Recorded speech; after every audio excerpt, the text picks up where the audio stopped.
অতএব আপনাদের ব্যবসা, আপনারা মুসলমান, ব্যবসা এমন হইতে হবে যে ব্যবসা আপনাকে নামাজ না ভুলায়, যে ব্যবসা আপনার জবানে আল্লাহ না ভুলায়, যে ব্যবসা যাকাত দিতে না ভুলায়, যে ব্যবসা আখিরাত না ভুলায়। কোরআনুল কারীমের মধ্যে সূরা নূর একটা সূরা আছে, 18 নম্বর পারা। এই সূরার মধ্যে আল্লাহ তাআলা বলছেন, ওই ব্যবসায়ী, ওই উপার্জনকারী মূলত মানুষ যার মধ্যে 4টি সিফাত আছে। আল্লাহ তাআলা বলছে, রিজালুল্লাহ তুলহিহিম তিজারাতুন ওয়ালা বাইউন। আল্লাহ তাআলা বলে, তারাই মানুষ, তারাই পুরুষ, তারাই উপার্জনকারী যাদের ব্যবসা বেচা কিনা উপার্জন তাদেরকে 4টি জিনিস ভুলায় না। কয়টি জিনিস? 1, আন যিকরিল্লাহ, জবানে আল্লাহর জিকির, আল্লাহর স্মরণ যে ভুলে না সেই প্রকৃত মানুষ। 2, ওয়া ইকামিস সালাহ, 5 ওয়াক্ত নামাজ, যার ব্যবসা বেচা কিনা উপার্জন চাকরি ভুলায় না তাকে সে মানুষ। 3, ওয়া ইতাইজ যাকাত, বছর শেষে হিসাব করে যাকাত দিতে যে ভুলে না আল্লাহ বলছে সে মানুষ। 4, ইয়াখাফুনা ইয়াওমান তাতাকাল্লাবু ফীহিল কুলুবু ওয়াল আবসার। আল্লাহ তাআলা বলেন 4 নাম্বার হলো ওই আখিরাতকে যে ভুলে না, যেই আখিরাত হাসরের মাঠ এতটাই ভয়ঙ্কর, আল্লাহ বলে নাফরমান পাপী হাসরের ময়দানে দাঁড়াইয়া হাসরের ময়দানের ভয়ঙ্কর দৃশ্য দেখবে, আল্লাহর কসম আল্লাহ বলে তার চোখও উল্টে যাবে, তার কলজাটাও উল্টে যাবে। তাতাকাল্লাম, তার দিল উল্টে যাবে, তার চোখ উল্টে যাবে ভয়ে আর আতঙ্কে। সেই মারাত্মক ভয়ানক আখিরাতকে যে ভয় করে প্রতিনিয়ত, আল্লাহ বলছে রিজাল, সে মানুষ।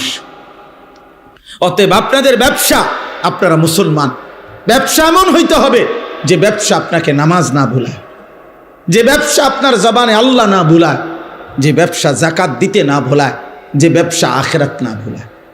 একটা উদাহরণ বলি, রাসূলুল্লাহ সাল্লাল্লাহু আলাইহি সাল্লামের সাহাবাদের মধ্যে মদিনায় কিছু সাহাবী ছিল ব্যবসায়ী, মদিনার বাজারে ওনারা ব্যবসা করতেন। তো নবীজি সাল্লাল্লাহু আলাইহি সাল্লামের জামানায় প্রথম জুমার নামাজের খুতবা, জুমার খুতবা বোঝেন তো না? জুমার খুতবা এখন আপনারা যে শুনেন, কখন খুতবা দেয়? জুমার ফরজ নামাজের আগে না পরে? আর ঈদের নামাজের খুতবা দেয় কখন? পরে। এ আগে প্রথম জুমার খুতবাও দিত, পরে। শরীয়তের প্রথম বিধান ছিল জুমার খুতবাও ঈদের নামাজের খুতবার মতো পরে হইতো, আগে নামাজ হইতো, বুঝছেননি? তো একদিন রাসূলুল্লাহ সাল্লাল্লাহু আলাইহি সাল্লাম এরকম জুমার নামাজ পড়াইছেন, এখন শুধু খুতবা দিতে দাঁড়াইছে, নামাজ শেষ, সাহাবায়ে কেরাম সামনে বসা। ঠিক এই সময় বাজারের মধ্যে বড় বাঁশি দিয়া ফুঁ দিয়েছে। তখনকার সময় নিয়ম ছিল পাইকারি মাল যে দিত, ওই পাইকার ওই যেদিন আসতো মাল নিয়া, যেই টাইমে ও একটা ফুঁ দিত, বাঁশি ফুঁ। আগের দিনে তার না ফুঁ দিলে এরকম গুঙ্গুর বাজাইলে বুঝাইতো, আমরা ছোটবেলায় বুঝতাম যে আইসক্রিম আইছে, ঠিক না? কত ওষুধের, আরে বোতল সিরাপ, আগে তো সিরাপ বেশি আছিল, আনাম আব্বা আনছে মাত্র, খাইতো ওষুধ, এইডি ফালাই দিয়া এগুলা দিয়ে আইসক্রিম খাই লাইছি কত আপনার। তাইলে এরকম বুঝতো সবাই, বাচ্চা বুঝতো যে আইসক্রিমওয়ালা আইছে। তো সাহাবারা বুঝতেন যে ওই শিং আরে ফুঁ দিলে যে পাইকার আসছে। তো এইখানে যে কয়জন ব্যবসায়ী ছিল নবীজির সামনে খুতবা শুনতে মাত্র বসছে, এই টাইমে বাঁশিতে ফুঁ দিছে। আর এই সাহাবাদের মধ্যে যে কয়জন ব্যবসায়ী, ওনারা ভাবছে যে যদি পরে যায় তাইলে পাইকারের কাছ থেকে অন্যান্য ব্যবসায়ীরা মাল নিয়ে যাবে, কারণ অন্যান্য ব্যবসায়ী তো ছিল মদিনার বাজারে, ইহুদি ব্যবসায়ী ছিল, অন্য ব্যবসায়ী ছিল, তো ওরা তো মাল নিয়ে যাবে, তাহলে আমরা গিয়া আর পাবো না। আর যখন তখন মাল পাওয়া যায় না, আর 15 দিন 1 মাস পরে মাল আসবে, তাহলে তো ব্যবসা হবে কিভাবে? এই জন্য এই কথা ভেবে যে নামাজ তো শেষ, এখন শুধু খুতবাটা, এই কথা ভেবে কসম খোদার কোরআন শরীফের তাফসিরে আছে, ওনারা মাত্র দৌড়াইয়া ওই পাইকারি মাল নেওয়ার জন্য ছুটে গেছেন। এটা হারাম কাজে যায় নাই, ব্যবসার মাল কিনা এটা হারাম, এটা নাজায়েজ না। এর পরেও ওনারা শুধু গেছে মাল কিনতে, তৎক্ষণাৎ মহান আল্লাহ পাক রব্বুল আলামিন সূরা জুমআ কোরআনের একটা পূর্ণ সূরা নাজিল করছে, করে আল্লাহর নবীকে বলছে, বন্ধু ওরা করলোটা কি? আপনার এই সাহাবীরা কামটা করলো কি? ওয়া ইযা রাআউ তিজারাতান আও লাহওয়ান ফাদ্দু ইলাইহা ওয়া তারাকুকা কাইমা। বন্ধু, তাদের এই ব্যবসা, এই শব্দটা আল্লাহ বলছে, তাদের এই ব্যবসা এবং এই তাদের তামসা, এই দুনিয়া নামের এই তামাশা, উপার্জনের এই তামাশা দেখে তারা আপনাকে দাঁড়ানো অবস্থায়, খুতবা অবস্থায় রেখে ওইখানে ছুটে গেল। কামটা করলো কি? আপনি তাদেরকে ডাকেন আর বলেন, কুল মা ইনদাল্লাহ খায়রুম মিনাল লাহবি ওয়া মিনাত তিজারা। তোমাদের এই তামাশা, তোমাদের এই উপার্জনের চাইতে খুতবা শুনলে আল্লাহ যা দিত তা কোটি কোটি গুণে বেশি উত্তম ছিল। কোটি কোটি গুণে বেশি। আল্লাহ বলছে, ভুল করছো তোমরা। আমার বন্ধু খুতবা দিতে দাঁড়াইছে, কোন সাহসে দুনিয়া উপার্জনের জন্য খুতবা ছেড়ে দিলা? আল্লাহ সাহাবায়ে কেরামকে ধমক দিছে, ফিরো এদিকে আসো। নবী সাল্লাল্লাহু আলাইহি সাল্লাম ডাক দিছে, আপনারা বলেন, ইনসাফের সাথে বলেন। দিনের পর দিন মুসলমান ভাই আমার, বন্ধু আমার, সামান্য কুদ্দুর তরকারি বেচেন, সামান্য কুদ্দুর চাইল বেচেন, সামান্য এক কাপ চা বিক্রি করেন, সামান্য একটা অটো চালান, সামান্য কুদ্দুর দোকানদারি করেন। আপনি এই দোকানদারিকেও জুহাত করে দিনের পর দিন এক ওয়াক্ত নামাজও পড়েন না। হায় মুসলমান, এমন মালিক কেমনে ভুলে গেলেন? একটা সেজদাও দিলেন না, এক ওয়াক্ত নামাজও মসজিদের জামাতে, এতগুলো আজান, 5 ওয়াক্ত নামাজের আজান। হায় নাফরমান, তোর কানে কোনো নড়াচড়া করে না, কলিজার মধ্যে কোনো ভাবনা দেয় না যে মহান আল্লাহ পাক রব্বুল আলামিন আমার হাতে পায়ের শক্তি দিয়েছেন, উপার্জনের ক্ষমতা দিয়েছেন।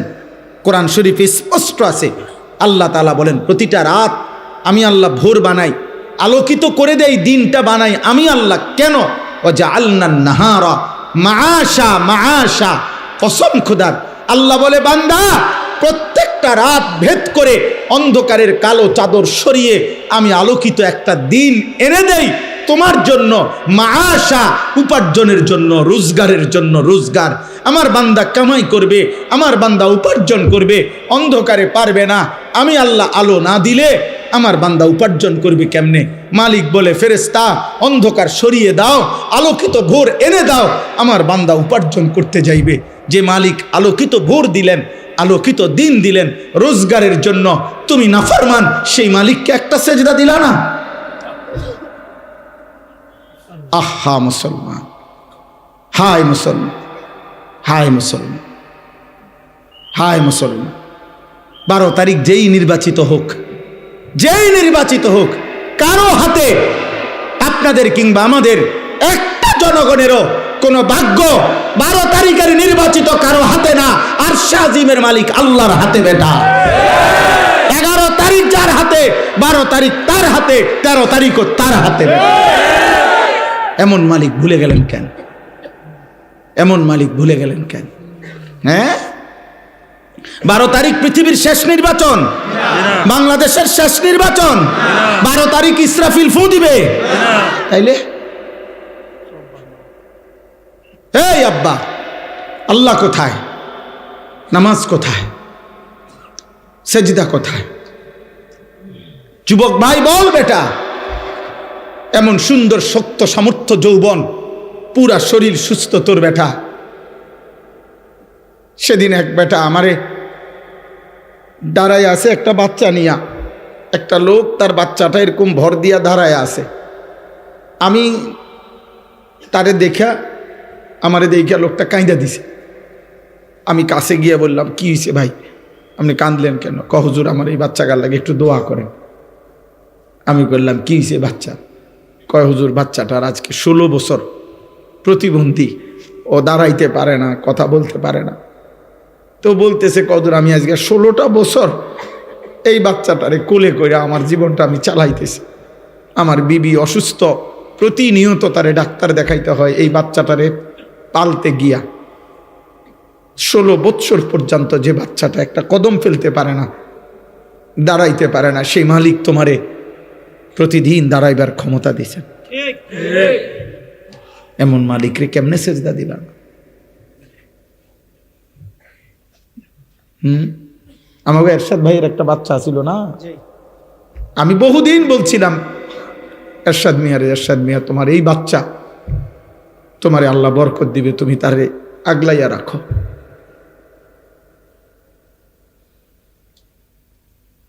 এই জন্য দোস্ত, একবার ইনসাফ থাকলে আল্লাহ তাআলা জমিনে কিছু পঙ্গু, কিছু বিকলাঙ্গ, কিছু প্রতিবন্ধী, কিছু অন্ধ, বুবা, বধির কিছু মানুষকে আল্লাহ তাআলা এরকম আমাদের সামনে সৃষ্টি করেছেন। ওর সৃষ্টিকর্তা আল্লাহ যেন বলছে, বান্দা অল্প কিছু মানুষকে আমি এরকম বানাইয়া বাকি এই কোটি কোটি মানুষ তোমাদেরকে সবক দিতে চাই যে আমি চাইলে এমন তোমারও বানাইতে পারি। কিন্তু তোমার বিবেক লাগলো না, বিবেক লাগলো না। আমার বাসার পাশে একটা ছেলে আছে, 11-12 বছর বয়স, চাঁদের মতো সুন্দর, চাঁদের মতো সুন্দর, এত সুন্দর ছেলেটা, ফুটফুটে চাঁদের মতো। এই ছেলেটা 5 ওয়াক্ত নামাজ পড়ে, মসজিদের জামাতে গিয়ে নামাজ পড়ে, কিন্তু ছেলেটা কথা বলতে পারে না, বোবা। আমি যখনই তারে দেখি কি যে করে, এমন এমন করে হাত দিয়া, মানে তার কলজাটা মনে হয় যেন ছিঁড়া যাইতেছে যে সে আমারে কিছু বলতে চায়, কিন্তু কিছু তো বলতে পারে না। অথচ এমন সুন্দর, বিশ্বাস করে দেখলে আমি যখনই তারে দেখি মাথা হাত বুলাই, কিন্তু ওই এমন এমন করে, কি জানি করে, মানে তার ভিতরটা 16টা বছর 12টা বছর যে বাচ্চা একটা শব্দ বলতে পারে না, এই পরিমাণ বয়সে তুমি আমি কি পরিমাণ কথা বলছো? এমন মালিক কেমনে সেজদা দিবা? বলো না আব্বা, বলো না ভাই, বলো। আলাম নাজআল লাহু আইনাইন ওয়া লিসানাও ওয়া শাফাতাইন। আল্লাহ রাব্বুল আলামিন বলেন, বান্দা বলো না আমি কি তোমাকে 2টা চোখ দেই নাই? ওয়া লিসানান, আমি কি জিহ্বা দেই নাই? ওয়া শাফাতাইন, আমি কি 2টা ঠোঁট দেই নাই? আমি যদি 2টা ঠোঁট না দিতাম, তাইলে জিহ্বার কথা যদি শুরু করতা আর ভিতরের কথাগুলো যদি সব একবারে বাইর হইয়া যাইতো, আটকাইতে না পারতা, তাইলে তো কোটি কোটি মনের কল্পনা, পরিকল্পনা, ইচ্ছা, সব কথা যদি বাইর হইয়া যাইতো, শত শতবার, লক্ষ লক্ষ বার জুতা দিয়া ফিরতো মানুষ। কারণ আমগো দিলে এমন বহু কথা আছে, এটি যদি একবার বাইর হইয়া যায় সব, মানুষের শুনলে তো জুতা দিয়া ফিরবে। কিন্তু মানুষ এরপরে দ্বিতীয় কথা হলো, বলতে শুরু করছিল, এখন আবার হঠাৎ মন চাচ্ছে যে বলবে না, আর তো জিহ্বাটা, ঠোঁটটা থাকাতে তাৎক্ষণিক এটা বন্ধ করে দিলে আল্লাহ বলে তোমার কথা যেটা এখানে আসছিল এটা পিছনে চলে গেল। যদি এই ঠোঁট না থাকতো, একবার চালু করলে সব কথা যদি বাইর হয়ে যেত, কি অবস্থা হতো? এই জন্য আল্লাহ বলে শুধু জিহ্বা দেই নাই, জিহ্বার কথা আটকাইবার জন্য 2টা ঠোঁটও দিছি। ওয়া লিসানাও ওয়া শাফাতাইন, আমি কেন সেজদা পাবো না? এত বড় চোখ দিয়ে আমি কেন একটা সেজদা পাইলাম না বান্দা? আলাম নাজালিল আরদা মিহাদা ওয়াল জিবালা আওতাদা ওয়া খালাকনাকুম আজওয়াজা ওয়া জাআলনা নাওমাকুম সুবাতা ওয়া জাআলনাল লাইলা লিবাসা ওয়া জাআলনান নাহারা মাআশা ওয়া বানাইনা ফাওকাকুম সাবান শিদাদা ওয়া জাআলনা সিরাজান ওয়াহাজা ওয়া আনজালনা মিনাল মু'সিরাতি মাআন সাজ্জাজা লিনুখরিজা বিহি হাব্বান ওয়া নাবাতা। আল্লাহ বলে, বলো না বান্দা, পায়ের নিচের জমিন আমি কি তোমার জন্য বিছিয়ে দেই নাই? আমি কি তোমাদেরকে জোড়ায় জোড়ায় নারী পুরুষে সৃষ্টি করি নাই? পাহাড়গুলো আমি কি পেরেকের মতো স্থাপন করি নাই? 2 চোখের ঘুম আমি আল্লাহ কি এনে দেই নাই? আলোকিত দিনটা আমি কি দেই নাই? মাথার উপরে 7টা আসমান আমি কি বানাই নাই? সূর্যটাকে আমি আল্লাহ কি জ্বালিয়ে দেই নাই?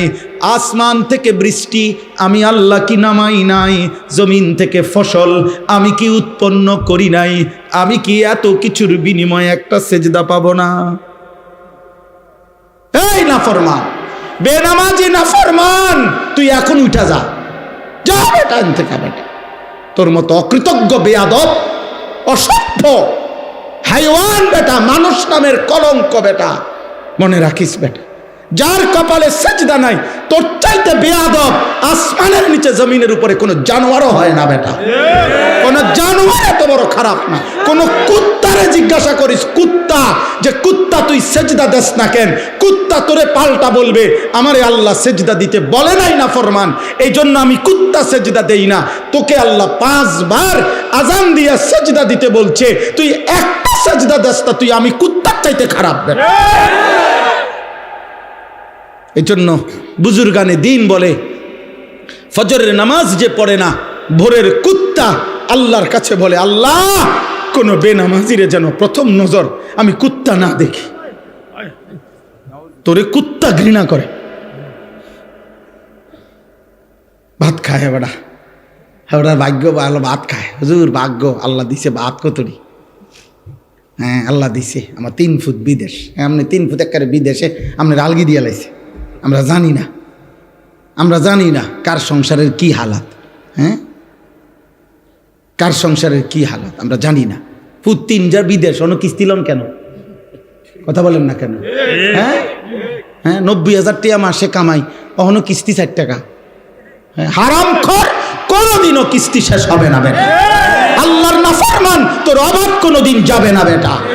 আমাদের মসজিদের ইমাম 10,000 টাকা বেতনে খোদার 30 দিন আল্লাহর গোলামি করে, সেজদা করে, বিবি বাচ্চা নিয়ে ইজ্জতের সাথে সংসার করে, আর কিস্তি লাগে না, কিস্তি লাগে না। আপনার কিস্তি শেষ হইত না, আপনি আল্লাহরে চেনেন না, আপনি চিনছেন কিস্তিওয়ালারে, আপনার জীবন কিস্তিতে যাবে।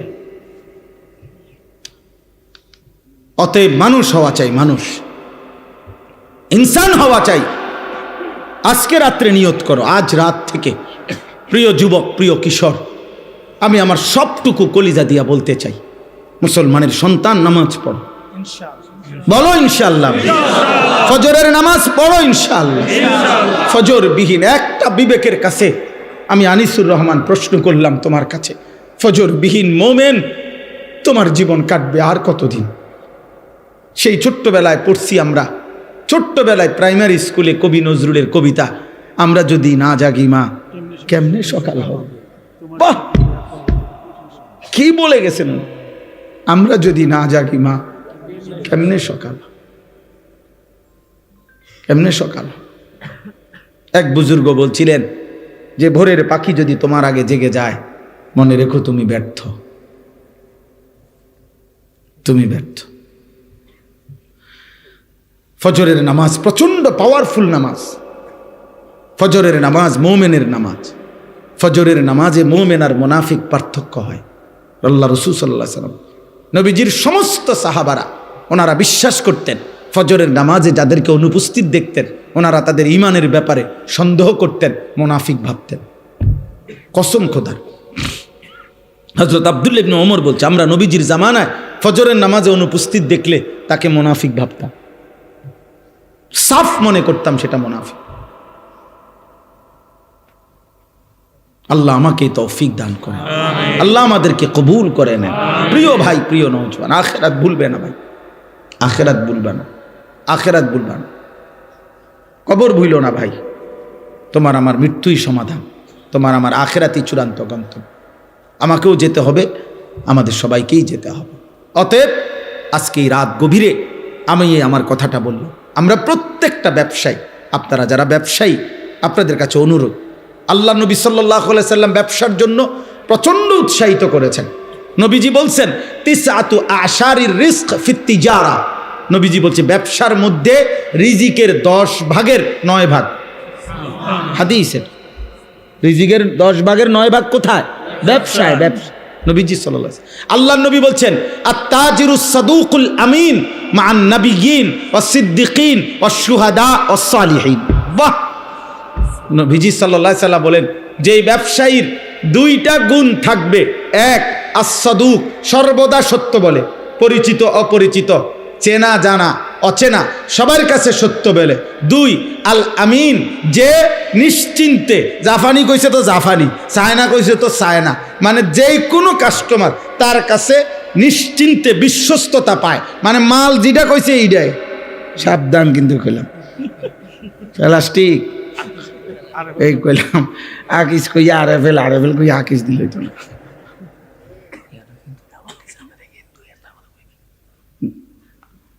তাইলে এই জন্য বললাম যে প্রত্যেকেই এটা আল্লাহ রাসূল সাল্লাল্লাহু আলাইহি ওয়াসাল্লাম বলেছে দুইটা গুণ, সব কথা কি বলে, সত্য বলে, আর বিশ্বস্ত।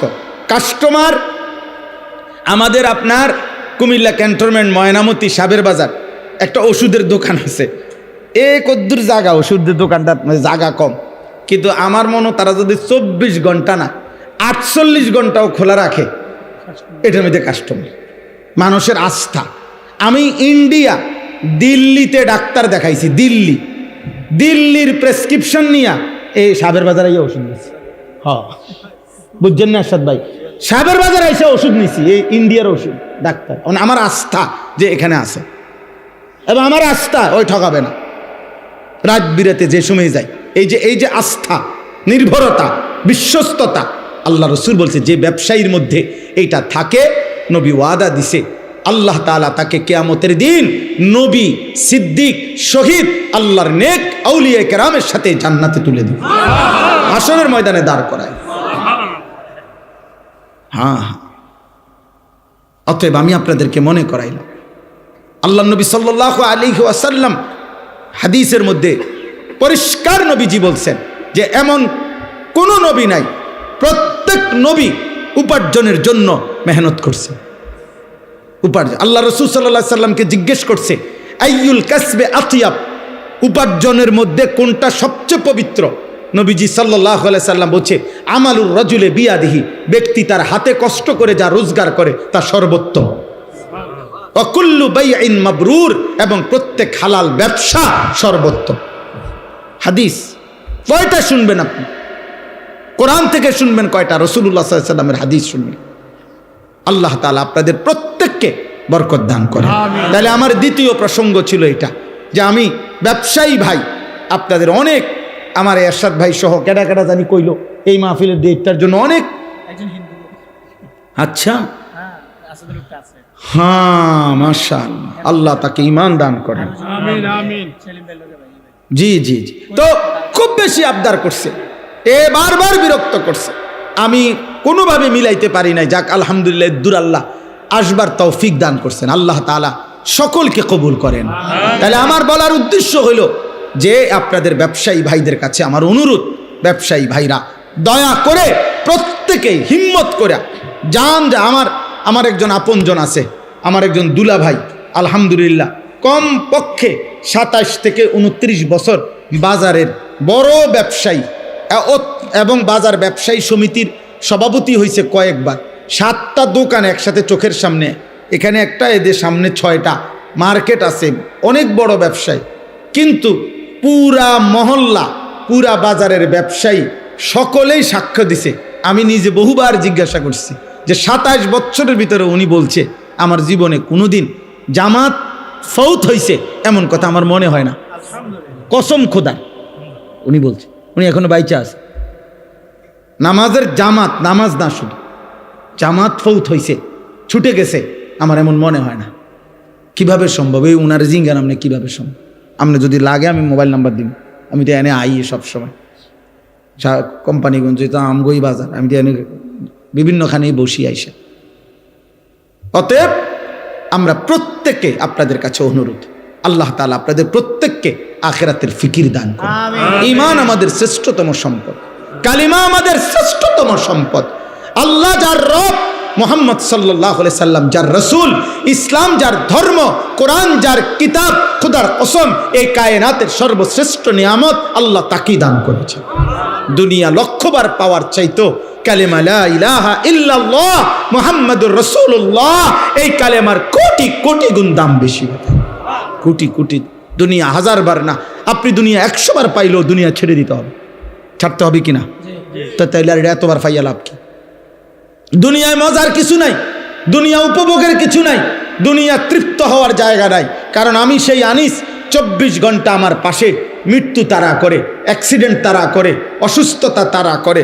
আমি প্রতি মুহূর্তে আমাকে ভাবতে হয় যে আমার মৃত্যু হবে, প্রতি মুহূর্তে আমার ভাবতে হয় আমার অ্যাক্সিডেন্ট হবে, প্রতি মুহূর্তে আমাকে ভাবতে হয় আমি অসুস্থ হয়ে যাব। তাহলে যার পিছনে মৃত্যু, অ্যাক্সিডেন্ট, অসুস্থতা সারাক্ষণ যার লগে লগে ঘুরে, তার আবার তৃপ্তি কিসের? তার আবার তৃপ্তি কিসের?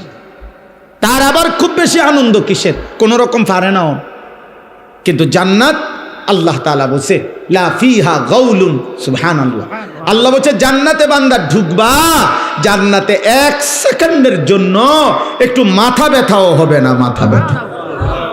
লাহুম মা ইয়াশাউনা ফিহা ওয়া লাদাইনা মাজিদ। আল্লাহ বলে বান্দা জান্নাতে আমি বান্দা যা চাইবে তাও দেব, ওয়া লাদাইনা মাজিদ। আমার বান্দার চাওয়া শেষ হইলে আমি আল্লাহ নিজের থেকে আরো কোটি কোটি নিয়ামত দিতে থাকবো, দেবই দেব, দিতেই থাকবো। জান্নাতে আল্লাহ দেবে। জাহান্নাম তার বিপরীতে কোরআনুল কারীম আল্লাহ বলছে ইয়াউমা তুকাল্লাবু ওয়ুজুহুহুমুন নার। আল্লাহ বলছে বান্দা মনে রেখো, উত্তপ্ত কড়াইয়ার তেলের মধ্যে মাছ যেমনে এই পিঠ ওই পিঠ করে ভাজে, চাপ দিয়া দিয়া, আল্লাহর কসম আল্লাহ বলছে জাহান্নামীদের গাল, চেহারা, শরীর জাহান্নামের আগুনে এই পিঠ ওই পিঠ করে উল্টানো হবে আর পোড়ানো হবে। দয়া করে নিজের উপরে রহম করেন। কেউ কাউরে মনে রাখবে না, স্বার্থপর এই দুনিয়া কাউকে মনে রাখে না। আমি আপনি মরে গেলে কেউর খবর নাই, কারো সময় নাই, কারো সময় নাই। ব্যস্ততম এই দুনিয়ায় সামনের সিএনজি অ্যাক্সিডেন্ট করলে পিছনের সিএনজি টাইম নাই, সাইডে দিয়ে যায় না। হ্যাঁ, সারাদিন আমি প্রায় বলি, সারাদিন যেই বাচ্চা কাচ্চারা বাবার মৃত্যুতে কাঁদছিল, বউ বাচ্চা মাগরিব পর্যন্ত কাঁদছে, দাফন কাফন শেষে রাত্র আসার পরে পাশের ঘরের থেকে ভাত তরকারি রান্না আনছে, ওরা ঠিকই ভাত খায়। কারো হাতে টাইম নাই, স্বার্থপর এই দুনিয়া। দুনিয়া ধোকা, দুনিয়া ধোকা, দুনিয়া ধোকা, আখিরাত আসল। আল্লাহ আমাদেরকে তৌফিক দান করুন। এবার শেষ কথা হলো সকলের জন্য, আমার জন্য, আপনাদের জন্য, জওয়ান বুড়া সবার জন্য। শেষ কথাটা কি? শেষ কথাটা হলো মহান আল্লাহ পাক রব্বুল আলামিন প্রত্যেকটা ইমানদার মুসলমানের কাছে, আল্লাহ তাআলা আমাদের কাছে একটা জিনিস চায়, সেটার নাম হলো তাকওয়া। সেটার নাম কি? তাকওয়া। তাকওয়া, ইত্তাকুল্লাহ, ইত্তাকুল্লাহ, ইত্তাকুল্লাহ, ইত্তাকুল্লাহ, ইত্তাকুল্লাহ। আল্লাহ বলছে আল্লাহকে ভয় করো, আল্লাহকে ভয় করো, আল্লাহকে ভয় করো, আল্লাহকে ভয় করো। এ আল্লাহকে ভয় করো এই কথার আরবি হলো তাকওয়া। আল্লাহকে ভয় করো এই কথার আরবি কি? এই কথাটা কোরআনে আল্লাহ পাতায় পাতায় বলছে। এটা এত গুরুত্বপূর্ণ, আলাদা আলাদা করে আল্লাহ বলছে ইয়া আইয়ুহান নাবিয়্যুত্তাকিল্লাহ, হে নবী আল্লাহকে ভয় করো। এই নবীজিকে আলাদা বলছে ইয়া আইয়ুহাল্লাযীনা আমানুত্তাকুল্লাহ, হে ঈমানদারগণ আল্লাহকে ভয় করো, আলাদা বলছে। আবার বলছে ইয়া আইয়ুহান নাসুত্তাকু রাব্বাকুম, হে গোটা পৃথিবীর মানব মণ্ডলী তুমি যেই মতেরই হোক না কেন, যদি আমি আল্লাহর পরিচয় জানো যে আল্লাহ বলতে, সৃষ্টিকর্তা বলতে, ঈশ্বর বলতে একজন কিছু আছে, তো খোদার কসম আল্লাহ বলেন ঈশ্বরকে মানো, আল্লাহকে মানো, রবকে মানো, সৃষ্টিকর্তাকে মানো। এরকম যেই মানো, তোমাকেই বলছি সেই রবকে, সেই ঈশ্বরকে, সেই সৃষ্টিকর্তাকে, সেই আল্লাহকে ভয় করো, ভয় করো, ভয় করো। এই জন্য আল্লাহকে ভয় করো, তাকওয়া। এই আদেশ নবীর প্রতি, এই আদেশ ইমানদারদের প্রতি, এই আদেশ সমস্ত বিশ্ব মানবতার প্রতি। কার পক্ষ থেকে? বলেন না, কার পক্ষ থেকে? এখন এই তাকওয়া মানে কি? আল্লাহর ভয় মানে কি? আল্লাহর ভয় মানে দুই জিনিস, গুনাহ বর্জন, আদেশ পালন। এটাই কথা। সমস্ত গুনাহ ছেড়ে দেওয়া, সমস্ত আদেশ পালন করা। সব গুনাহ ছেড়ে দেওয়া, সব আদেশ পালন করা। মহান আল্লাহ পাক এই কথাটাই কোরআনে বলছেন ইত্তাকুল্লাহ, ইত্তাকুল্লাহ, গুনাহ ছেড়ে দাও, আল্লাহকে ভয় করো, গুনাহ ছেড়ে দাও, আল্লাহকে ভয় করো, আদেশ পালন, আদেশ পালন। এখন আমি যে কথাটা বলতে চাই সেটা হলো 11 মাস মনে করেন আল্লাহ পাক রব্বুল আলামিন আমাদেরকে বলছে বান্দা আল্লাহকে ভয় করো, গুনাহ ছাড়ো, গুনাহ ছাড়ো, গুনাহ ছাড়ো, গুনাহ ছাড়ো, হুকুম পালন করো, সেজদা দাও, নামাজ পড়ো, গোলামি করো, বন্দিগি করো, জিকির করো, তিলাওয়াত করো, তসবিহ পড়ো, হালাল খাও, হারাম ছাড়ো, চুরি ছাড়ো, জিনা ছাড়ো, মদ ছাড়ো, জুয়া ছাড়ো, হত্যা ছাড়ো, খুন ছাড়ো, সন্ত্রাস, কুফর, শিরিক, মূর্তি পূজা সব ছাড়ো। ছাড়ো বান্দা, ছাড়ো, ছাড়ো বান্দা। সব বাদ দিয়া আল্লাহ তাআলা এইবার ইমানদার মুসলমান পরিচয়ধারীদেরকে সর্বশেষ আল্লাহ বলছে, বান্দা এবার ঠিক আছে, 11 মাস তুমি কোনো গুরুত্ব দিলা না, বেশি ভুল করে ফেলছো, অনিয়ম হইছে, আচ্ছা যাও বান্দা, আমি আল্লাহ, তুমি মোমেন, তোমারে বলছি সব বাদ দিলাম, 11 মাস সব বাদ, এবার শুধু নতুন করে আমি একটা মাস দিতে চাই, মাহে রমজান। এই একটি মাসে আইয়ামাম মাদুদাত, গুনা গুনা 30 দিন অথবা 29 দিন, 31 দিন হবে না বললাম, সাফ কথা, যা কথা তাই কথা, 30 বা 29, এই 29 বা 30 দিন আমি বান্দা তোমার জন্য দিলাম, রমজানের একটা চাঁদ উঠাবো, তুমি এই 30টা দিন গুনাহ ছেড়ে দিবা, আমার হুকুম পালন করবা। আমি আল্লাহ 11 মাসে যেই নিয়ামত দিতাম, 1 মাসেই সে তাকওয়া তোমারে দিয়ে দেব, 1 মাসেই জান্নাতি বানায় দেব। যাও বাবা, একটা কথা মনে রাখবেন, এই শেষ কথাটার ক্ষেত্রে এই কথাটা মনে রাখতে হবে। মহান আল্লাহ পাক মূলত বান্দার ব্যাপারে আল্লাহর ফয়সালাটা কি? আল্লাহর ফয়সালা মূলত আল্লাহ বান্দাকে মাফ করতে চায় বেশি, জান্নাত দিতে চায় বেশি। আমি এটা একটা উদাহরণ দেই আর কি বুঝার জন্য। আমার একজন খুব ঘনিষ্ঠ লোক, পরিচিত, আর অনেকবার আমার কাছে কিছুদিন আগে আর কি গেছে, একটা মাহফিলের লেগে মনে 5-7 বার 10 বার গেছে। তা আমি এইটা কই ওইটা কই, এমনি হেমনে ঘুরে গেড়াই, আচ্ছা আইয়ে নারী যাইয়ে নারী, আচ্ছা জান না, এমনি এমনি। একদিন উনি খুব আবেগে মহব্বত করে আমার একটা কথা কইছে, হুজুর আপনি আমারে আগে কথাটা পরিষ্কার করেন, আসলে আপনি আমারে মাহফিল দিবেন নি, বুঝছেন না কথাটা, এইটা আগে ক্লিয়ার করেন। হুদা আমি বুঝছি আপনি আমার এই গুরানি গারানি বাদ দিয়ে যদি বলেন দিতেন না, শুধু এই কষ্ট দিয়েন না, সাফ কথাটা বলেন, আসলে কথাটা কি। তখন আমি এই কথাটা শুই না, আমার আর দিলটা নরম হয়ে গেছে, খাইছে রে বেড়ায় তাক্কারে জাগা তার দিছে। আমি বলছি না না ভাই, আল্লাহ দোহাই দিমু, আপনার জান আজকেই দিব মাহফিল, এখন দিব, তো দিছি মাহফিল। তো অর্থ হলে এই কথাটা বোঝানোর উদ্দেশ্য, আল্লাহ তাআলা যেন বান্দাকে বলে, বান্দা বিশ্বাস করো, আমি তোমাকে জান্নাত দিতে চাই, আমি তোমারে মাফ করতে চাই। বান্দা তুমি বান্দা, তুমি আমার দিকে তুমি একটু দেখো বান্দা, যে আমি তোমারে মাফ করার জন্য কত আয়োজন করছি।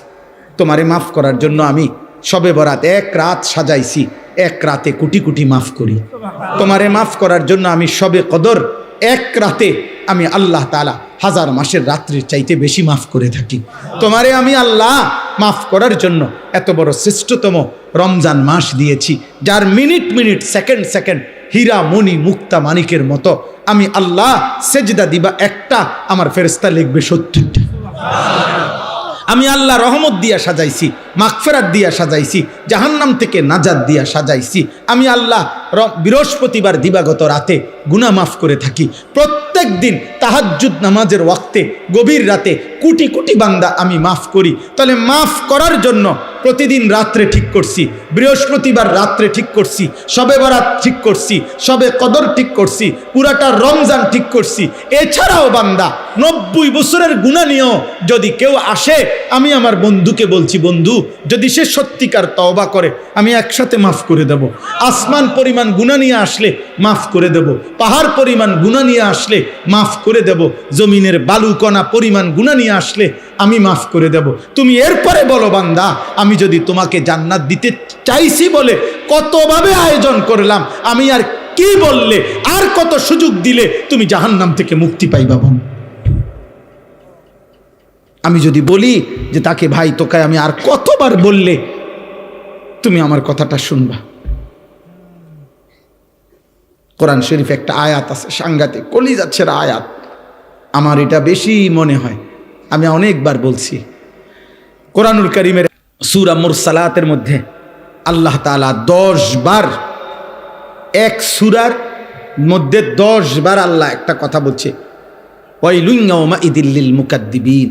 আল্লাহ বলে মিথ্যাবাদী নাফরমানদের জন্য সেদিন জাহান্নাম, জাহান্নাম, জাহান্নাম, জাহান্নাম, জাহান্নাম, জাহান্নাম, জাহান্নাম, এভাবে 10 বার এক সূরার মধ্যে আল্লাহ বলছে। বলার পর শেষ, এই সূরার শেষ আয়াতটা আল্লাহ তাআলা একটা কথা বলছে, বান্দা ফাবিআইয়ি হাদিসিম বাদাহু ইউমিনুন, আমার বান্দা আমি আর কতবার বললে তুমি বিশ্বাস করবে। বুঝেননি? আমি আর কতবার বললে তুমি মানবা? আমার কথা আমি আর কতবার বলতাম? আমি আর কতবার বলতাম বলে?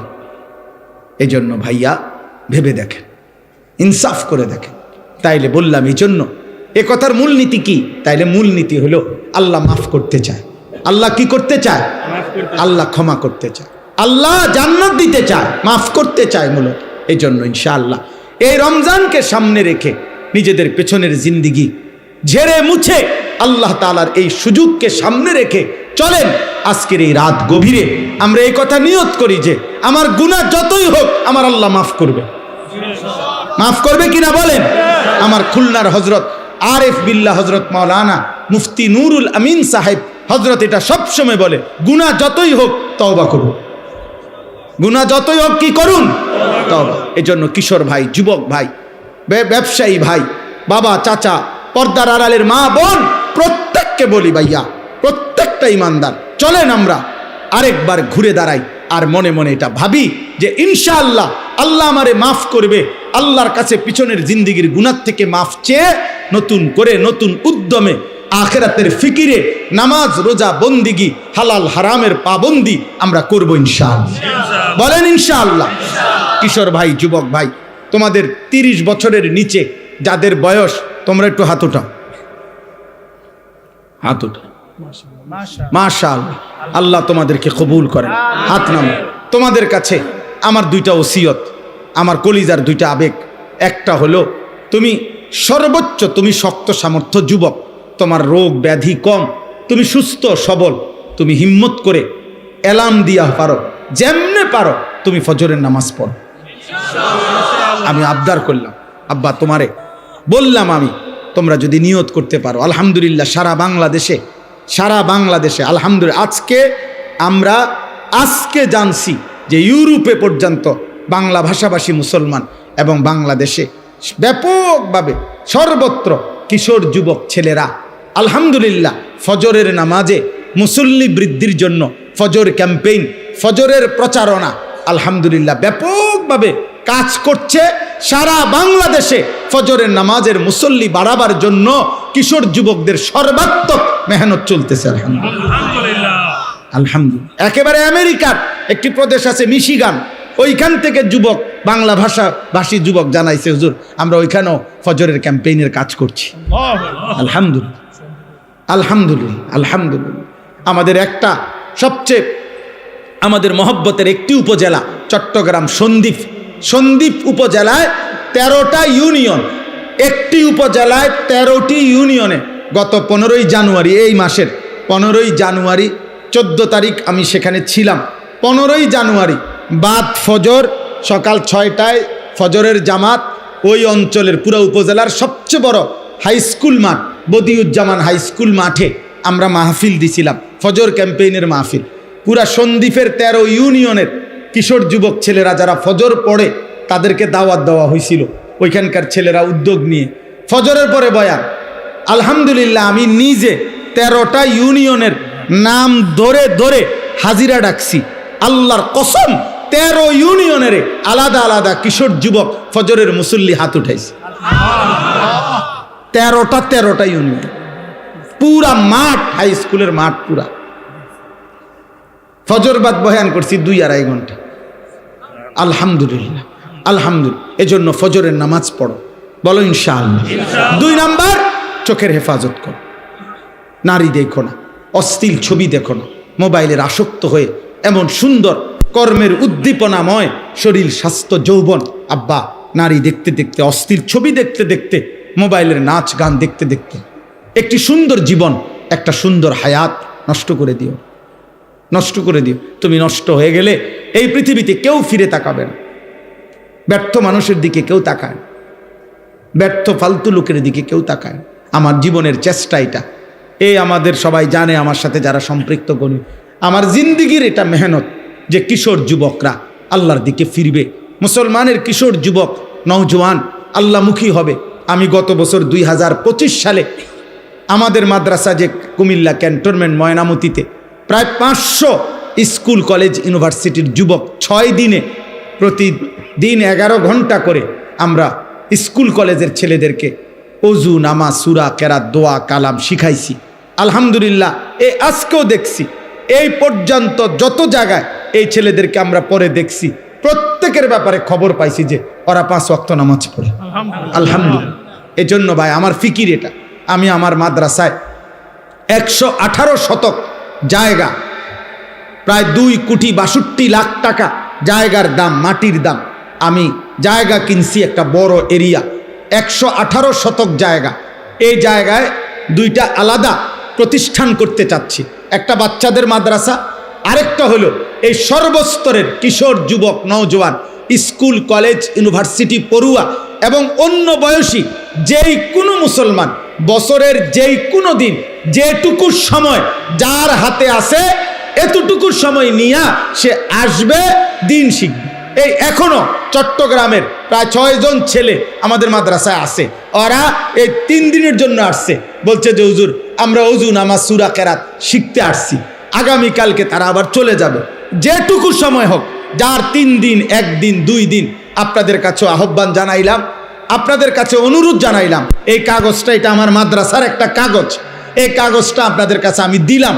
যদি কারো সুযোগ হয়, আমার ওই মাদ্রাসার 118 শতক জমিতে এক নামাজের মুসল্লা যায় নামাজ পরিমাণ জমির দাম 4,200 টাকা, এই 2,62,00,000 টাকা জমির মূল্য।